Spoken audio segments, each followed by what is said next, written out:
കർത്താവിൻ്റെ അതിപരിശുദ്ധ നാമം മഹത്വപ്പെടുമാറാകട്ടെ.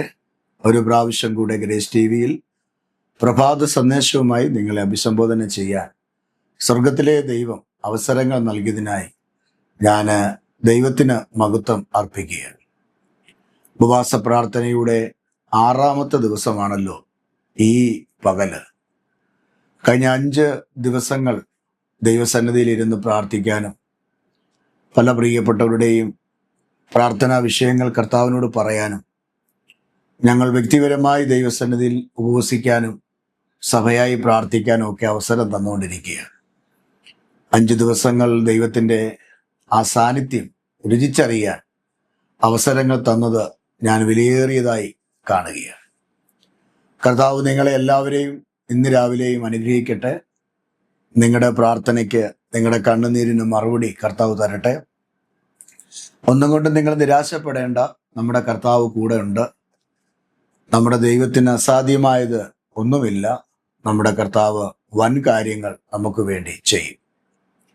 ഈ ദിവസങ്ങളിൽ ഞാൻ ദൈവവചനം വായിക്കുമ്പോഴും എൻ്റെ പ്രാർത്ഥനയിൽ കർത്താവിൻ്റെ സന്നിധിയിൽ കരയുമ്പോഴും പറയുമ്പോഴും ഒക്കെ എന്നെ ഏറെ ബലപ്പെടുത്തിയ ഒരു വാക്യമാണ് ഞാൻ ഇന്ന് നിങ്ങൾക്ക് തരാനായിട്ട് ആഗ്രഹിക്കുന്നത്.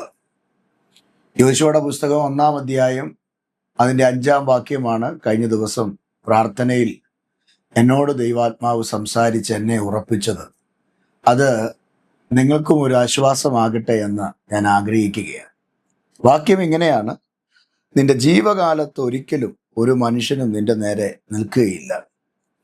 ഞാൻ മോശയോടുകൂടെ ഇരിക്കുന്നത് പോലെ നിന്നോടുകൂടെ ഇരിക്കും. ഞാൻ നിന്നെ കൈവിടുകയില്ല, ഉപേക്ഷിക്കുകയില്ല. 6ാമത്തെ വാക്യം കൂടെ ഞാൻ വായിച്ചു കേൾപ്പിക്കാം. ഉറപ്പും ധൈര്യമുള്ളവനായിരിക്കുക. ഞാൻ അവർക്ക് കൊടുക്കുമെന്ന് അവരുടെ പിതാക്കന്മാരോട് സത്യം ചെയ്ത ദേശം നീ ഈ ജനത്തിന് അവകാശമായി വിഭവിക്കും. അനുഗ്രഹിക്കപ്പെട്ട നല്ല ഒരു വാക്യമാണ്. ഏറെ ബലപ്പെടുത്തുകയും ശക്തീകരിക്കുകയും ചെയ്ത ആ വാക്യം വായിച്ചപ്പോൾ എനിക്ക് ഒത്തിരി ആത്മചൈതന്യം വന്ന ഒരു വാക്യമാണ്. അവനകത്ത് ഒരു വേടാണ് കർത്താവ് എന്നെ ഉറപ്പിച്ച്. നിന്റെ ജീവകാലത്ത് ഒരു മനുഷ്യന് നിന്റെ നേരെ നിൽക്കുകയില്ല. ഇന്ന് നമ്മോട് മത്സരിക്കുന്ന ആളുകൾ ഒത്തിരിയുണ്ട്. വേദപുസ്തകം പറയുന്നു, നിന്റെ ശത്രുക്കൾ നിന്റെ വീട്ടുകാരാണ്. ശത്രുക്കളില്ലാത്ത ആരുമില്ല. എനിക്ക് ശത്രുക്കളുണ്ട്, നിങ്ങൾക്ക് ശത്രുക്കളുണ്ട്. നമ്മൾ ജോലി ചെയ്യുന്ന സ്ഥാപനത്തിൽ ശത്രുക്കളുണ്ട്. എന്തിനാ ഏറെ പറയുന്നേ, പ്രാർത്ഥിക്കാൻ പോകുന്ന പള്ളിയിൽ പോലും നമുക്ക് ശത്രുക്കളുണ്ട്. നമ്മൾ പാർക്കുന്ന ദേശത്ത് ചുറ്റളവിൽ ശത്രുക്കളുണ്ട്. കഴിഞ്ഞ ദിവസം ഒരു സഹോദരി പ്രാർത്ഥിക്കാനായിട്ട് എൻ്റെ അടുക്കൽ വന്നപ്പോൾ എന്നോട് പറഞ്ഞത് ഇങ്ങനെയാ: ആ വീടും വസ്തുവും എങ്ങനെയും വിറ്റിട്ട് ഞങ്ങൾക്ക് വേറെ എവിടെങ്കിലും പോയി താമസിക്കണം. ഞാൻ ചോദിച്ചു, എന്തിനാ? എൻ്റെ പാസ്റ്ററെ, മുകളിൽ താമസിക്കുന്ന ആ സ്ത്രീയെയും കൊണ്ട് ഞങ്ങൾ തോറ്റു, ഞങ്ങൾ മടുത്തു, ഞങ്ങൾക്ക് പുറത്തിറങ്ങി നിൽക്കാൻ പറ്റത്തില്ല, ഞങ്ങളുടെ കുഞ്ഞുങ്ങൾ നല്ല ഡ്രസ്സ് ധരിച്ച് എങ്ങും പോകാൻ പറ്റത്തില്ല, ചുമയ്ക്കാൻ പറ്റത്തില്ല, ശബ്ദം ഉയർത്തി ചുമച്ചാൽ പോലും അവിടെ കിടന്ന് ചീത്ത വിളിക്കും. ഞാൻ അവരോട് പറഞ്ഞു, നിങ്ങൾ അവരെ കണ്ടിട്ട് നിങ്ങൾ ഓടിപ്പോകുന്നവരായിട്ട് മാറരുത്. ശത്രു ഒരു വഴിയെ വരും, 7 വഴിയെ ചിതറിപ്പോകുമെന്നാണ് ഞാൻ പഠിച്ചിട്ടുള്ള വേദപുസ്തകത്തിൽ ഞാൻ കണ്ടിട്ടുള്ളതെന്ന് പറഞ്ഞ് അവരെ ഉറപ്പിച്ചു. നമ്മൾ പാർക്കുന്ന ദേശത്ത് ഒരു ശത്രു ഉണ്ടെങ്കിൽ നമ്മൾ ആ ശത്രു അവിടെ ഉണ്ടെന്നും പറഞ്ഞ് ഓടുകയല്ല ചെയ്യേണ്ടത്. പകരം അവർക്ക് വേണ്ടി പ്രാർത്ഥിക്കണം, അവരെ ശാന്തമാക്കണം. അവരോട് ഞങ്ങൾക്കൊരു ദോഷവും ഇല്ല കർത്താവേ, ഞങ്ങളോട് അവർ പൊരുതുന്നതിന് ഞങ്ങളെ വിടുവിക്കണമെന്ന് പറഞ്ഞ് പ്രാർത്ഥിക്കണം. അപ്പോൾ നിന്റെ പ്രാർത്ഥന ജെന്യൂനാണെങ്കിൽ ദൈവം ആ കാര്യം ഭംഗിയായിട്ട് ചെയ്യും. അപ്പൊ നമ്മൾ പ്രതികരിക്കരുത്. ശത്രുവിനോട് നമ്മൾ എന്ത് ചെയ്യരുത്? പ്രതികരിക്കരുത്. ശത്രുവിനോട് നമ്മൾ വഴക്കുണ്ടാക്കരുത്. ശത്രു നമ്മളെ വഴക്കുണ്ടാക്കുമ്പോൾ, ചീത്ത വിളിക്കുമ്പോൾ നമ്മൾ മൗനമായിട്ടിരിക്കണം. കാരണം ഞാൻ പലപ്പോഴും പറയാനുള്ളൊരു കാര്യമുണ്ട്, ഒരു ക്വസ്റ്റ്യൻ ഒരു ആൻസറേ ഉള്ളൂ, 2 ആൻസർ ഇല്ല. ഇനി ഒരു എക്സാം എഴുതുന്ന കുഞ്ഞ് ഒരു ക്വസ്റ്റ്യൻ കിട്ടിക്കഴിഞ്ഞപ്പോൾ ആ ക്വസ്റ്റ്യന് 2 ആൻസർ എഴുതിയാലുള്ള അവിടുത്തെ ആ അപാകത എന്ന് മനസ്സിലായിക്ക്. ആ അധ്യാപകൻ അത് രണ്ടും വിട്ടു, എന്നിട്ട് അസാധുവാക്കി കളയും. ഒരു ക്വസ്റ്റ്യൻ ഒറ്റ ആൻസർ കൊടുത്താൽ മതി.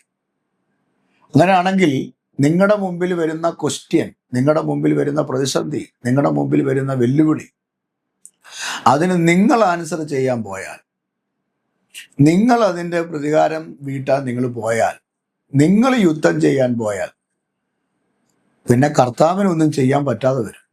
കാരണം ഒറ്റ ആൻസർ അല്ലേ ഉള്ളൂ. അതിനാണ് വേദപുസ്തകത്തിൽ പറയുന്നത്, യുദ്ധം എനിക്കുള്ളത്, നിങ്ങൾ യുദ്ധം ചെയ്യരുത്. നമ്മൾ യുദ്ധം ചെയ്താൽ അത് ദേശത്ത് നാണക്കേടാവും, അതൊരു പറച്ചിലാകും, കുറച്ചിലാകും. അത് പിന്നെ ആ യുദ്ധത്തിൽ തോറ്റുപോയെങ്കിൽ പിന്നെ തലയെടുത്ത് നിൽക്കാൻ പറ്റാതെ വരും. പിന്നെ നമുക്ക് ആരുടെ മുഖത്ത് നോക്കാൻ പറ്റാത്ത ഒരു സാഹചര്യം കടന്നു വരും. എന്നാൽ ദൈവം ആ കാര്യം ചെയ്താൽ, ദൈവം യുദ്ധം ചെയ്താൽ, മലയാളത്തിൽ പഴഞ്ചൊല്ലുണ്ട്, ഇലയ്ക്കും മുള്ളിനും കേടില്ലാതെ ആ പ്രശ്നം പരിഹരിക്കപ്പെടും. ഇവിടെ യോശുവായോട് ദൈവം പറഞ്ഞ ഒരു കാര്യമാണ് നാം വായിച്ചത്. മോശ മരിച്ചു. ഇസ്രായേലിന്റെ നടത്തിപ്പുകാരനായി വർഷങ്ങൾ മരുഭൂമി കൂടെ ഇസ്രായേലിനെ കൊണ്ടു നടന്ന മോശ മരിച്ചു. ഇനിയും ജനത്തിന്റെ നടത്തിപ്പുകാരനായിട്ട് ഒരാളെ വേണം. ആ സമയത്ത് പുരോഹിതന്മാരും ഈ ഗോത്രപിതാക്കന്മാരെല്ലാം കൂടി തീരുമാനിച്ചു, ആരാ ഇനി നമ്മളെ നടത്തുന്നത്? അപ്പൊ അവർക്ക് പറ്റുന്ന ആളുകളെയും, അവർക്ക് ഇമ്പമുള്ളതും അവർക്ക് സന്തോഷമുള്ളതും അവരുടേതായ കൈയാളുകളെയൊക്കെ മുന്നിൽ കൊണ്ടുവരാൻ നോക്കി. പക്ഷെ ദൈവം പറഞ്ഞു, നടക്കത്തില്ല, ഞാൻ നൂന്റെ മകനായിരിക്കുന്ന യോശുവയെ കണ്ടിരിക്കുന്നു. അപ്പൊ യോശുവ പറഞ്ഞു, ദൈവമേ, എനിക്ക് ഈ ജനത്തെ നയിക്കാൻ പറ്റത്തില്ല. കാരണം ഈ ജനം പിറുപിറുക്കുന്ന ജനമാണ്.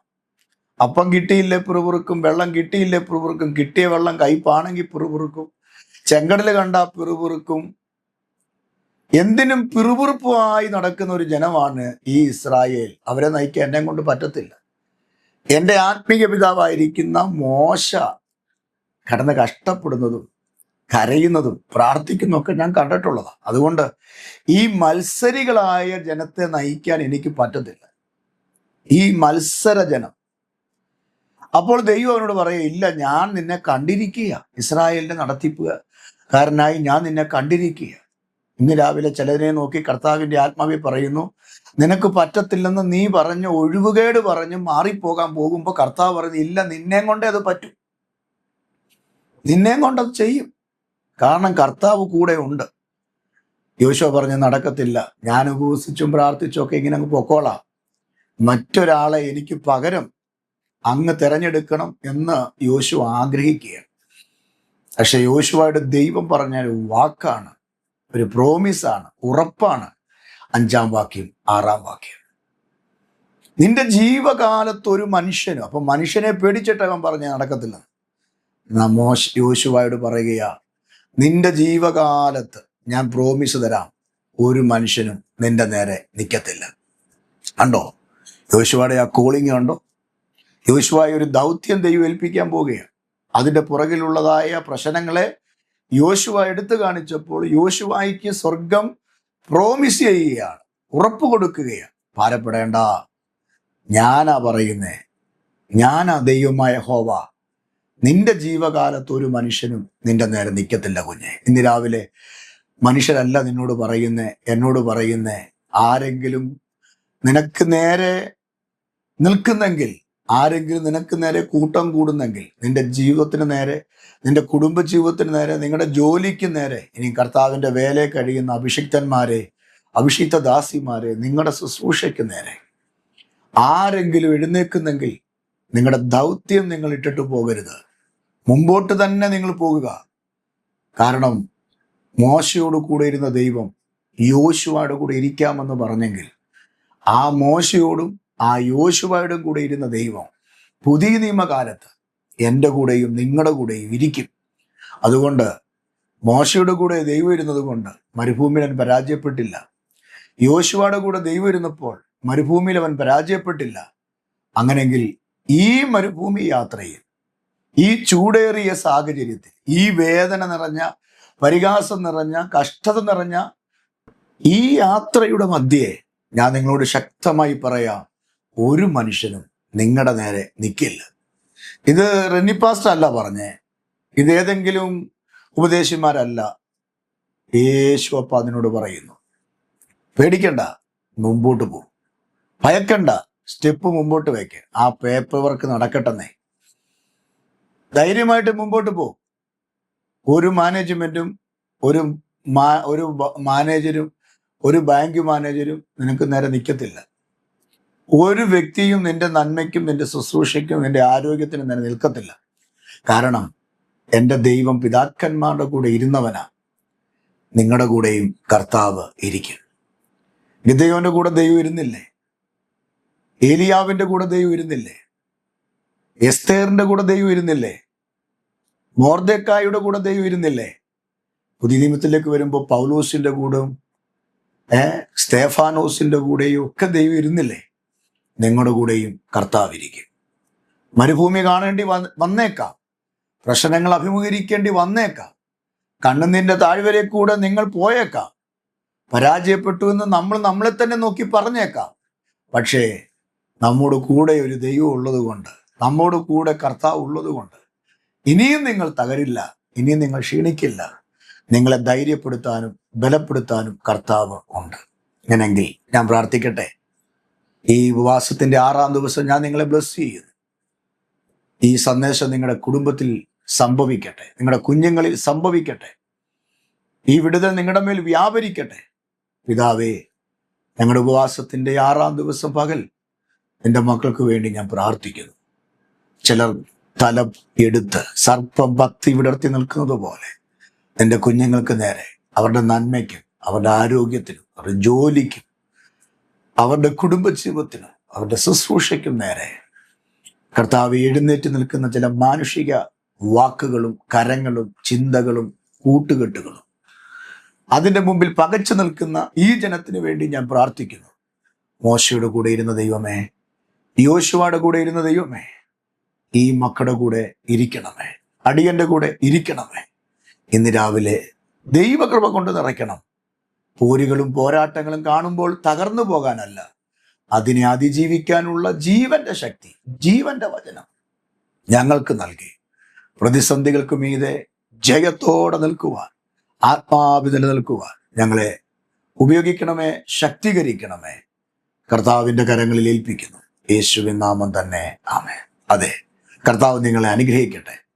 ഈ ദിവസങ്ങളിൽ എല്ലാ ദിവസവും രാവിലെയും 10:30-ക്കും വൈകിട്ട് 6:30-ക്കും ഗ്രേസ് ടിവിയുടെ ഈ ചാനലിൽ നിങ്ങൾ അറ്റൻഡ് ചെയ്യുക. ഉപവാസ പ്രാർത്ഥന നിങ്ങൾ കേൾക്കുക. നിങ്ങളുടെ ജീവിതത്തിൽ ദൈവാത്മാവ് നിങ്ങളോട് സംസാരിക്കും. ഈ ചെറിയ മീറ്റിങ്ങിനെ നിങ്ങൾ ഓർക്കുക, പ്രാർത്ഥിക്കുക. നിങ്ങളുടെ പ്രാർത്ഥനാ വിഷയം ഞങ്ങൾക്ക് എഴുതുക. ഞങ്ങൾ നിങ്ങൾക്ക് വേണ്ടി കുറിച്ചിട്ട് അതിനുവേണ്ടി പ്രാർത്ഥിക്കും. വൻ കാര്യങ്ങൾ കർത്താവ് നിങ്ങൾക്ക് വേണ്ടി ചെയ്യട്ടെ. കർത്താവ് നിങ്ങളെ അനുഗ്രഹിക്കുമാറാകട്ടെ. God bless you.